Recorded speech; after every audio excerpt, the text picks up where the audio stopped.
ആയിഷ. ഇവർക്ക് 4 മക്കളാണ്. മൂത്ത ആള് ആൽക്കുഞ്ഞി, രണ്ടാമത്തെ ആള് സുലൈമാൻ, മൂന്നാമത്തെ ആള് മുഹമ്മദ് അലി, നാലാമത്തത് അബ്ദുള്ള. മൂത്ത മകൻ ആലിക്കുഞ്ഞി, ഭാര്യ ഉഷ്റവരി. ഇവർക്ക് 3 മക്കളാണ്. മൂത്ത ആള് ഹന്നത്ത്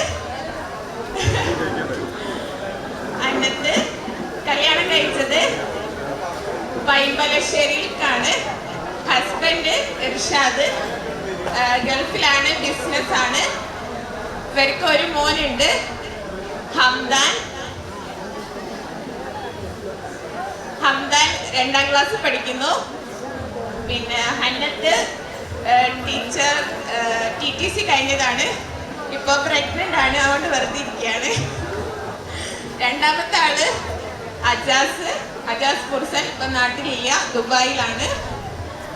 വൈഫ് ഹന്ന നജീം, പുതിയ മെമ്പറാണ്, എല്ലാവരും കണ്ടോളിട്ടോ, ടീച്ചറാണ്. പിന്നെ മൂന്നാമത്തെ ആള് ആദിൽ ഷാൻ എവിടെ? ആദിൽ ഷാൻ ഡിഗ്രി കഴിഞ്ഞു, ഇപ്പം ബാക്കിയുള്ള പഠനത്തിന്റെ കാര്യങ്ങൾ നോക്കിക്കൊണ്ടിരിക്കുകയാണ്. പിന്നെ രണ്ടാമത്തെ മകൻ സുലൈമാൻ, ഭാര്യ നസീമ. അവർക്ക് 5 മക്കളാണ്. മൂത്തത് ഞാനാണ്, എൻ്റെ പേര് ഷഹല തസ്നി. എൻ്റെ ഹസ്ബൻഡ് തസ്നീം. എന്നെ കല്യാണം കഴിച്ചത് കാരന്തൂരിലേക്കാണ്. എനിക്ക് 2 മക്കളാണ്. മൂത്ത ആള് ഹജ്ജ ഫാത്തിമ, 1ാം ക്ലാസ് പഠിക്കുന്നു. പിന്നെ രണ്ടാമത്തെ ആള് ദാന ഫാത്തിമ, 1 വയസ്സാണ്. ഞാനിപ്പോൾ സൈക്കോളജി PG കഴിഞ്ഞ് ഇപ്പോൾ കൊടുവള്ളി ഒരു പ്രൈവറ്റ് ക്ലിനിക്കിൽ റെമഡിയൽ മെന്റർ കൗൺസിലറൊക്കെ ആയിട്ട് കയറിയിട്ടുണ്ട്. പിന്നെ രണ്ടാമത്തെ ആള് ഇസ്ന, ഹസ്ബൻഡ് നിയാസ്, കളരാന്തിരിക്കാണ് കല്യാണം കഴിച്ചത്. അവളിപ്പോൾ ഒരു ടാസ്ക് എന്ന് പറഞ്ഞ ഇൻസ്റ്റിറ്റ്യൂഷനിൽ അക്കൗണ്ടൻ്റ് ആയിട്ട് വർക്ക് ചെയ്യുന്നു. പിന്നെ അവൾക്കൊരു മോളുണ്ട്, ഹനിയ ആലം. പിന്നെ മൂന്നാമത്തെ ആള് നാഫിയ, അവള് JDT കോളേജിൽ degree 2nd year BA sociology പഠിക്കുന്നു.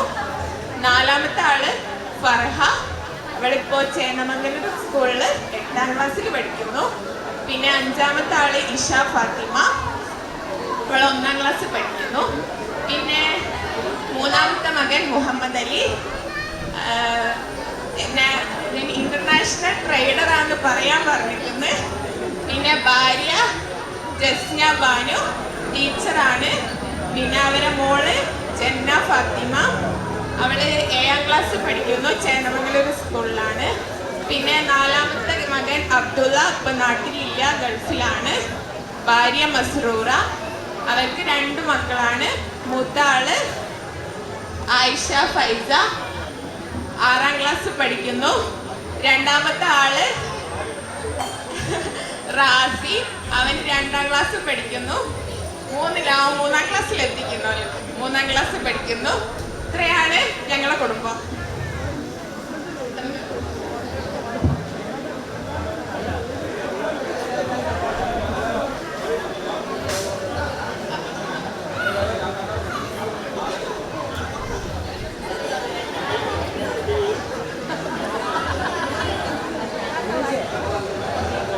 അർമാങ്കാക്ക, നിങ്ങളടുത്ത് കുറേ കഥ ഉണ്ടെന്ന് കേട്ടിട്ടുണ്ട്.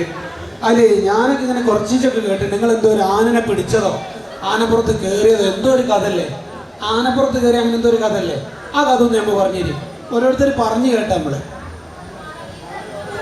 ഞങ്ങളൊന്നും കേട്ടില്ല. ആന മാത്രമേ കേട്ടിയുള്ളൂ. ഇവിടെ ഞാൻ കണ്ടില്ല, എനിക്കൊരു വിവരമില്ല ഇതിനെ പറ്റി. പിന്നെ വാപ്പനെ ഞാൻ കണ്ടത്. വാപ്പനെ ഓരോ പണി ഉണ്ടാകുന്നുണ്ട്. വാപ്പൻ്റെ ഇങ്ങനെ അടുക്കൽ കഴിഞ്ഞു വേറെന്തോന്നും എനിക്ക് ഓർമ്മല്ല, പറയാൻ കിട്ടൂല. ആനന്റെ കഥ എന്ന് പറഞ്ഞാൽ ഏതായാലും ആനന്റെ കഥ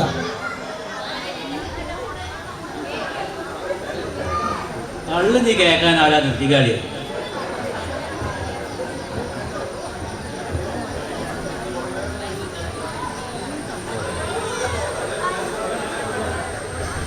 വല്യാപ്പയായിട്ട് കുറേ ഇടപഴകാനുള്ള ഒക്കെ ഉണ്ടായിട്ടുണ്ട്. വല്യാപ്പയായിട്ട് കുറേ കൃഷി സംബന്ധമായിട്ട് വല്യാപ്പനെ കുറേ ഞാൻ കൂടെ ഉണ്ടായിരുന്നു. ഞാൻ നെല്ല് കെട്ടാനും തേങ്ങ കൊണ്ടുവരാനൊക്കെ നിൽക്കലുണ്ട്. രാശിത്തോടിനൊക്കെ തേങ്ങ കൊണ്ടുവരുമ്പോൾ ഇവിടെ ഒരു പെരുന്തോട് പഴയ വീടായിരുന്നു. അതുപോലെ വെച്ചാൽ വല്യാപ്പ എത്ര നാലിട്ടാൽ മതിയാവില്ലേ 30-40 വല്യാപ്പത്തുണ്ടായിരുന്നു. വല്യാപ്പ അത് പോരടാ പറയും. എന്നോട് ആവല പറഞ്ഞാലും വല്യാപ്പ കേൾക്കില്ല. 5 എടുത്തുള്ളൂ. അങ്ങനെ ഞാൻ കൊണ്ടുവരും. പക്ഷെ അവിടെ കൊണ്ടുവരുന്ന തേങ്ങ അവിടെ കാണാനുണ്ടാവില്ല. അത് കുറേ കുറിച്ചാപ്പ് എടുത്തു കഴിഞ്ഞാൽ പട്ട തിരിച്ചിട്ടാണ്. അന്ന് ചാപ്പ പഠിക്കുകയാണ്. വല്യാപ്പൊന്നും കൊടുക്കൊന്നുമില്ല. അതുകൊണ്ട് ചാപ്പ അതേ വഴിയുള്ളൂ. ഞാൻ കൊണ്ടുവരുന്ന തേങ്ങ ഒന്നും കാണില്ല. 4 എത്തിയിട്ട് തേങ്ങ ചിലപ്പോൾ ഒരു മാലയൊക്കെ ഉണ്ടാവില്ല. അപ്പോൾ ചാപ്പ ഉണ്ടായിട്ട് മുകളിൽ കിടക്കുന്നതാണ്. ചിലപ്പോൾ വല്യമ്മ ഉണ്ടാവും. അങ്ങനെ എനിക്ക് തോന്നി ഞാൻ ഒരു പൊട്ടനാണ്. അപ്പോൾ ഞാനും ഉമ്മറുണ്ട്, എൻ്റെ ഇസ്ലാമി ഉമ്മർ. ഓനെ പറഞ്ഞു ഒരു 4 തേങ്ങ വീരാഞ്ചാപ്പൻ കിടന്നിട്ടുണ്ട്, 20 ഉറുപ്പ്യൻ കരാറുണ്ട്.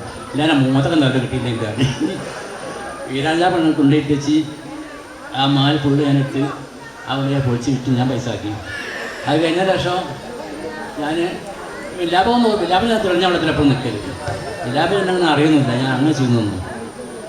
ഒരു ദിവസം വല്യാപ്പ പെരയങ്ങോട്ട് അങ്ങനെ കഴിഞ്ഞ് നടന്നങ്ങനെ വരുമ്പോൾ ഞാൻ എൻ്റെ അമ്മയൊന്നും അറിയില്ല. ഞാൻ തെങ്ങിൻ്റെ മുകളിൽ കയറി മെല്ലെ കയറി മുകളിൽ കുരലിലാള്. അപ്പോൾ വല്യാപ്പൻ്റെ ഇങ്ങനെ വരുന്നുണ്ട്. പക്ഷേ വല്യാപ്പനെ കണ്ടാൽ ഉറപ്പാണ് എറിഞ്ഞ് തുടങ്ങിയിട്ടുണ്ട്. ഞാൻ വല്യാപ്പനെ കണ്ടോടെ എനിക്ക് ഇങ്ങനെ പടയ്ക്കാൻ തുടങ്ങി. അങ്ങനെ 4 തേങ്ങ താഴെത്തിന്. അങ്ങനെ തേങ്ങ വല്യാപ്പ കണ്ടാൽ ഉറപ്പാണ് ആട് വരും, തെങ്ങിനടുത്ത് വരും. അപ്പം മേലോട്ട് ഇങ്ങനെ നോക്കിയ. പക്ഷേ എന്തോ അവസാന കാലത്തും വല്യാപ്പ നേരെ നടന്നില്ല. വല്യാപ്പ കാടെ യാതൊരു ഇതും ഉണ്ടാവില്ല. എറിഞ്ഞ് വല്യാപ്പ തടി പിന്നെ പോയി. മെല്ലെ ഞാൻ താഴോട്ട് ഇറങ്ങി. അതിന് ശേഷം പിന്നെ പിലാശത്തൊടിയിലുള്ള തേങ്ങ ഇടയ്ക്കിടയ്ക്ക് ഞാൻ വലിക്കുന്നുണ്ട്. ഞാൻ ഉറവാല്ലല്ലോ. അപ്പോൾ അകർച്ചാപ്പ കൊണ്ടുപോയിട്ട് അകർച്ചാപ്പാണ് കൊണ്ടുപോയിട്ട് എടുക്കുകയാണ്. അകർച്ചാപ്പാണ് എടുക്കുകയാണ്. ഞാൻ തെങ്ങിൻ്റെ കയറിയിട്ടാണെങ്കിൽ കിട്ടണമെങ്കിൽ അങ്ങനെ ഞാൻ വല്യാപ്പനെ പൊരുത്തപ്പെടുവിച്ചിട്ടുണ്ട്. അത് വേറെ കാര്യം. പക്ഷെ വല്യാപ്പ കിടക്കുമ്പോൾ പൊരുത്തപ്പെടുവിച്ചത് നേരത്തെ വല്യാപ്പനെ കിട്ടുതല്ലു. അങ്ങനെ അത് കഴിഞ്ഞ് എന്നോട് ഞാനും കുട്ടിക്കുന്നതിൻ്റെ മുകളിൽ ഇടയ്ക്കിടയ്ക്ക് ഞങ്ങൾ കയറി തേങ്ങടിക്കുന്നുണ്ട്. അപ്പോൾ അസ്രഫിനെ പറഞ്ഞ് ഈ ഒരു കാര്യം ചെയ്യും, കുട്ടിക്കുന്നതിന് മുകളിൽ വരരുത്, ഈ പ്ലാസ്റ്റിക്കോടെ കളിച്ചാൽ മതി, ഇതിൻ്റെ ഏരിയയിൽ ഇറങ്ങി. അപ്പോൾ ബോംബെയൊക്കെ ചെന്ന മാതിരിയാണ്. ഓരോരുത്തർക്ക് ഒരു ഏരിയയാണ്. ആദ്യം മാസം ഒരു ഏരിയ പറ്റില്ല. ഇന്ത്യയിൽ കളിക്കട്ട എൻ്റെ ഏരിയ കളിച്ചാൽ മതി എന്നാൽ ആയിക്കോട്ടെ അറിഞ്ഞു. ഞാൻ എൻ്റെ ഏരിയ കളിക്കാൻ തുടങ്ങി. പക്ഷേ വല്യാപ്പോൾ തെങ്ങിനാണ് നോക്കിയ ബ്ലേഡ് ചെയ്യാൻ ഞാൻ കണ്ടില്ലെങ്കിൽ. അപ്പോൾ ഒരു ദിവസം ഉണ്ട് ബ്ലേഡിൻ്റെ കവറൊക്കെ പുറത്തങ്ങനെ കിടക്കുന്നത്.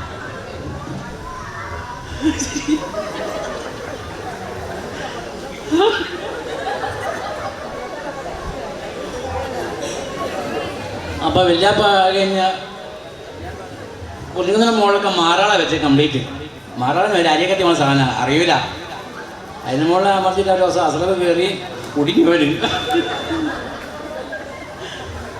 അത് കഴിഞ്ഞ് ഞാൻ അതിനും കൂടി കഴിഞ്ഞ് നേരം പിലാശോടി കയറാൻ നേരത്തുണ്ട് വല്യാപ്പ പൊത്തും കെട്ടിയാണ്. വല്യാപ്പൻ്റെ വളവനുണ്ട്. ഞാൻ മെല്ലെ പ്ലെയറൊക്കെ എടുത്ത് കഴിഞ്ഞ് മെല്ലെ ബ്ലേഡൊക്കെ എടുത്ത് ഒഴിവാക്കി പിന്നെയും കയറാൻ തുടങ്ങി. ഞാൻ ലാസ്റ്റ് വല്യാപ്പ പറഞ്ഞ് അവർ 4 തെങ്ങ് മുറ്റത്ത് ഒഴിവാക്കി തന്നു. ഇനി അതിമ കയറിയാൽ മതി, ഞാൻ അങ്ങോട്ടേ കയറാൻ പോകട്ടായിരുന്നു. ഞാൻ പിന്നെ അതിമ തന്നെ കയറില്ല. 4 അതിമ തെങ്ങിന് കയറാൻ കഴിയുമോ? വാപ്പം കയറിയുമാണോ? പിന്നെ ഞാനും 2 കൂടി കയറി നടക്കില്ലല്ലോ. അത് കഴിഞ്ഞ് ഞാൻ പിന്നെ തൽക്കാലം മേലോട്ട് തന്നെ കയറാൻ തുടങ്ങി. കുറഞ്ഞിക്കുന്നോട് തീരെ കയറാതെ അസ്ത്രവാദിയെ പറഞ്ഞു. ഞാട്ട് പോകല്ല, നോനെ വരണം, അവിടുത്തെ വരണം, മോൻ അൽക്കുഞ്ഞെല്ലാം കൂടിയാണ് എൻ്റെ ഏരിയ. പിന്നെ എൻ്റെ ഏരിയ കളിക്കാൻ കിട്ടുമെന്ന് മനസ്സിലുണ്ട്. ഞാൻ വരാൻ മൂലോ തിരിയാൻ പോകുന്നുണ്ട്. മൂലോ തിരിയാൻ പോകുമ്പോൾ എനിക്ക് തോന്നുന്നു കയറാൻ 4 കയറാം. ഒരു ദിവസം ഞാൻ കയറി, ഞാനും അസ്രബുണ്ട് അൽക്കുഞ്ഞിൻ്റെ തേങ്ങ വലിച്ചിട്ട് താഴത്ത് ഇറക്കി. അപ്പം കുഞ്ഞാച്ച പണ്ട് അങ്ങനെ കയറി അങ്ങനെ വരുന്നത്. അപ്പോൾ ഞങ്ങൾ തേങ്ങ പൊളിക്കുക.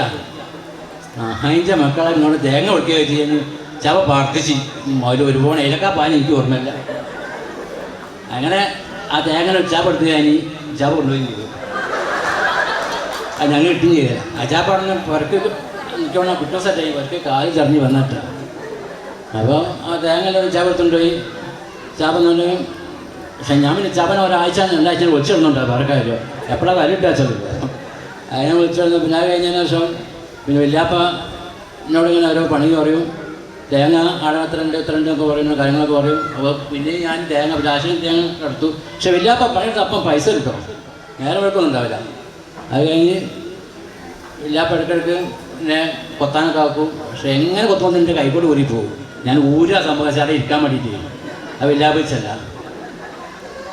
അങ്ങനെ വല്യാപ്പ ഞാൻ പറഞ്ഞ ഒരു കാര്യം ചെയ്യും, ഇനി സ്കൂളൊക്കെ പോകാൻ വെച്ചാൽ സ്കൂളിൽ പോകാൻ സ്കൂളും പോകണ്ട, ഈ ഇവിടെ എന്താ പണിക്ക് പോയിക്കേണ്ടി അറിഞ്ഞോട്. അത് നടക്കുന്ന കാര്യമില്ല. അപ്പോൾ സ്കൂളിൽ പോകാൻ നടക്കില്ല വെച്ചാൽ അങ്ങനെ വല്യാപ്പം ദർസ് പോയിക്കൊണ്ട് പറഞ്ഞു. ദർസിലൊക്കെ പോയിട്ടുണ്ട്. പക്ഷെ എപ്പം കണ്ടാൽ വാപ്പാണെങ്കിൽ കണക്കാണ് വല്യാപ്പാണ് കണക്കാണ് എപ്പോഴും തല്ലുപിടിച്ചേ നിൽക്കുള്ളൂ. വാപ്പാണെങ്കിൽ എപ്പോഴും മറ്റേ ഇംഗ്ലീഷേ വാപ്പ പറയുള്ളൂ. കൂട്ടമൊക്കെ ഉണ്ടാകും തല്ലു, ഒരേ നാളും തല്ലു എഴുതാൻ വാപ്പ. വല്യാപ്പയാണ് തന്നെ എന്താണ് എപ്പോഴും വല്യാപ്പ ഇംഗ്ലീഷേ ഉള്ളൂ. ഉമ്മൻ്റെ വാപ്പയാണ് തന്നെ. ഇവരൊക്കെ വലിയ വലിയ സ്ട്രോങ്ങുള്ള ആൾക്കാരാണ്.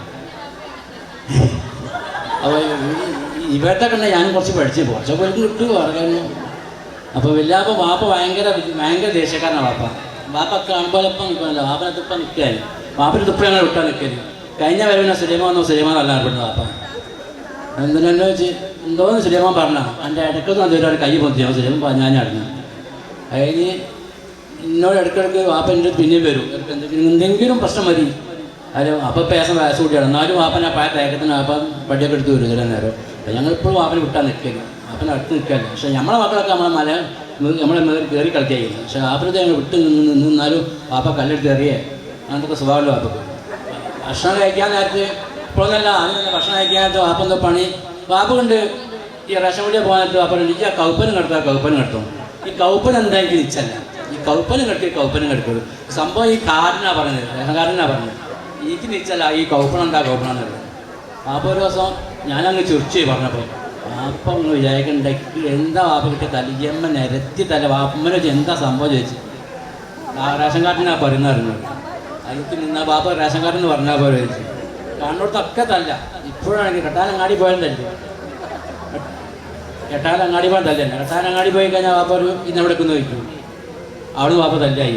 ഇത്ര ഓനെ പറയാൻ ഓനെ പറയും നേരെ പോകും എത്തിക്കാൻ ഇസ്ലാമിലേക്ക്.